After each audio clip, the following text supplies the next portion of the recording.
আমাদেরকে এক ভাই প্রশ্ন করেছে, হুজুর আমরা তো মুসলিম, আমরা ইসলাম ধর্মের অনুসারী, আমরা মারা গেলে জান্নাতে যাব, তবে ইসলাম ধর্ম ব্যতীত অন্য কোনো ধর্ম অবলম্বন করে, অর্থাৎ হিন্দু, খ্রিস্টান, বৌদ্ধ, এরা কি জান্নাতে যেতে পারবে কি না, এই বিষয়টা ক্লিয়ার করবেন। যাক, জাযাকাল্লাহু খাইরান। ভাই অনেক সুন্দর একটা বিষয় প্রশ্ন করছে। দেখি কোরআন এই বিষয়ে কি বলে। বিসমিল্লাহির রহমানির রহিম। ইন্না দীনা ইনদাল্লাহিল ইসলাম। আল্লাহ তাআলার মনোনীত একমাত্র ধর্ম ইসলাম, অর্থাৎ আল্লাহ তাআলার পছন্দনীয় ধর্ম হচ্ছে ইসলাম। আলহামদুলিল্লাহ, সুম্মা আলহামদুলিল্লাহ, আল্লাহ তাআলা ইসলাম ধর্ম অবলম্বনকারী হিসেবে আমাদেরকে কবুল করছেন, এজন্য হাজারো শুকরিয়া জানাই আল্লাহর দরবারে।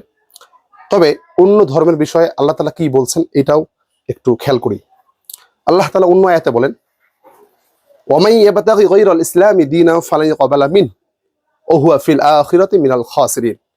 অর্থাৎ ইসলাম ধর্ম ব্যতীত অন্য কোনো ধর্মকে অবলম্বন করে কেউ যদি আল্লাহ তাআলার নৈকট্য হাসিল করার চেষ্টা করে, অর্থাৎ আল্লাহ তাআলার ভালোবাসার আশা করে, আল্লাহ তাআলাকে খুশি করার চেষ্টা করে, কখনোই সম্ভব না। ওয়া হুয়া ফিল আখিরাতি মিনাল খাসিরিন, তারা কিয়ামতের দিন ক্ষতিগ্রস্ত।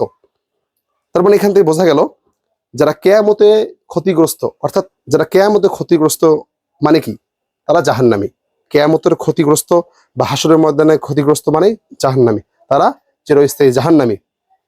তাহলে এখান থেকে একটা বিষয় ক্লিয়ার হয়ে গেল, ইসলাম ধর্ম ব্যতীত অন্য কোনো ধর্মকে অবলম্বন করে কেউ যদি আল্লাহ তাআলার নৈকট্য হাসিল করার চেষ্টা করে, এটা সম্ভব নয়, একমাত্র ইসলাম ধর্ম ব্যতীত। স্পষ্ট বক্তব্য, মুসলমান ছাড়া, ইসলাম ধর্ম ব্যতীত ছাড়া অন্য কোনো ধর্ম অবলম্বনকারীরা জান্নাতে যেতে পারবে না। স্পষ্ট বক্তব্য, যে জান্নাতে যেতে পারবে না। ঠিক আছে,